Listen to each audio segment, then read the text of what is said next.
warahmatullahi wabarakatuh. Halo semuanya. Kami dari kelompok 1 ingin membahas dan mengeksplor mengenai Bukit Siguntang. Ayo ikuti kami. Di Bukit Siguntang terdapat dua bagian, yaitu Puncak Bukit Siguntang dan Galeri Bukit Siguntang. Di Puncak Bukit Siguntang mempunyai udara sejuk yang dikelilingi pepohonan serta terdapat 7 makam Raja Sriwijaya dan sarana lainnya seperti pagoda Menara Buddha. Bukit Siguntang, tempat yang dianggap suci dan penuh karisma sejak abad ke-14 sampai 17. Bukit Siguntang juga merupakan titik tertinggi di kota Palembang ini yang menyimpan banyak cerita dan misteri. Di tempat ini terdapat makam para tokoh keturunan kerajaan Sriwijaya seperti makam Panglima Tuan Junjungan yang merupakan makam pertama dan berada di awal. Makam ini seolah memberikan pesan selamat datang bagi semua orang yang berkunjung ke Bukit Siguntang. Panglima Tuan Junjungan ini merupakan ulama dari Arab yang datang ke tanah Melayu atau Swarna Dwipa untuk berkelana sambil menyiarkan agama Islam. Berjalan sedikit ke arah belakang, terdapat makam Raja Segentar Alam yang memiliki nama asli Iskandar Zulkarnain Alamsyah yang berasal dari Kerajaan Mataram. Menurut info yang didapat dari narasumber, Raja Segentar Alam pertama kali ke Palembang membawa 3 kapal yang memiliki bendera lancar kuning. Namun, saat dalam perjalanan, kapal-kapal tersebut karam. Dari semua kapal yang karam tersebut, ada 1 kapal yang membawa Raja Segentar Alam terdampar di Bukit Siguntang, sedangkan kapal yang lain hancur di lautan. Raja Segentar Alam ini pun mempunyai kisah unik yang dahulu saat masa jayanya dapat menaklukkan hampir seluruh Sumatera hingga ke negeri tetangga Johor dan Malaka di Malaysia. Selanjutnya terdapat makam Putri Rambut Selako. Rambut Selako memiliki arti bahwa rambut yang keemas-emasan. Nama aslinya sendiri adalah Putri Damar Kencana Wungsu yang menurut cerita berasal dari Keraton Yogyakarta, anak dari Prabu Brawijaya. Di satu tempat yang sama ada juga makam Pangeran Raja Batu Api. Beliau adalah seorang ulama yang berasal dari Jeddah atau Arab Saudi yang datang ke tanah Melayu untuk berkelana dan menyiarkan agama Islam. Kemudian, berjalan menuju makam para Panglima Bagus yang berjarak kurang lebih 10 meter dari makam sebelumnya. Terdapat makam Panglima Bagus Kerang dan Panglima Bagus Kuning. Panglima Bagus Kerang berasal dari Mataram yang datang ke Palembang bersama Panglima Bagus Kuning untuk mengawal Raja Segentar Alam. Begitupun sebaliknya, kisah seorang Panglima Bagus Kuning.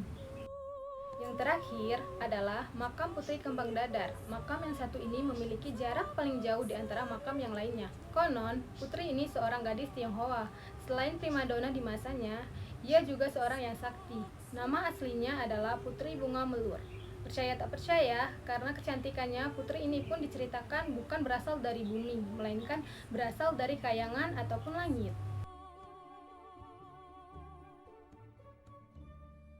Maaf Bapak untuk sebelumnya.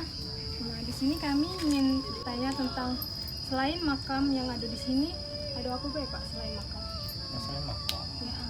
Itulah kalau di sini yang ditemukan makam ya. Pada tahun berapa pada salah di tahun 1600 yang ditemukan makam. Tapi sila-sila tahun itu enggak ada. Yang ada namanya saja. Karena pada zaman itu yang menemukannya itu juga petani, karena dulu kan di sini tanam padi, tempat persawahan, perkebunan, terkenal dengan padi emas zaman itu. Untuk pertanyaan selanjutnya, tujuan orang-orang berziarah di sini untuk apa ya? Jangan salah, jangan apa syirik. Tujuan kita memohon pada Allah, mohon sesuatu. Nah, kalau orang ziarah ke makam leluhur itu memang dianjurkan, ya, karena mengenang, ya, mengingat orang-orang dulu. Karena yang di sini adalah makam leluhur, ya, makam-makam termasuk makam wali Allah. Jadi insya Allah yang berdoa di sini dengan lurus, insya Allah makbul. Ya, mudah-mudahan yang berkunjung datang ke sini insya Allah selamat tujuan ke rumah. Ya. Untuk yang terakhir Bapak, sejarahnya ini tadi kan ditemukan oleh petani. Nah, tahun berapa Pak kira? itulah kalau tidak salah sekitar tahun 1600.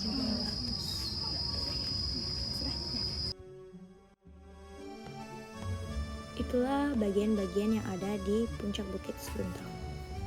Sedangkan di Galeri Bukit Seguntang terdapat beberapa arca dan arkeologi peninggalan Buddha dan penjelasan-penjelasan mengenai kerajaan-kerajaan Sriwijaya dan Bukit Seguntang. Di sini terdapat 2 arca. Yang pertama, arca Buddha. Arca ini ditemukan di Bukit Seguntang pada sekitar tahun 1920-an, memiliki ciri-ciri gaya seni Amarawati berbahan batu dengan tinggi 360 cm. Selanjutnya ada arca fragmen Bodhisattva. Bagian dari arca Buddha yang berukuran 78 cm ditemukan di Bukit Seguntang pada abad ke-20. Ada pula 5 macam arkeologi. Avalokiteswara, Bodhisattva, kepala Bodhisattva, kepala Buddha, Buddha atau Sakyamuni.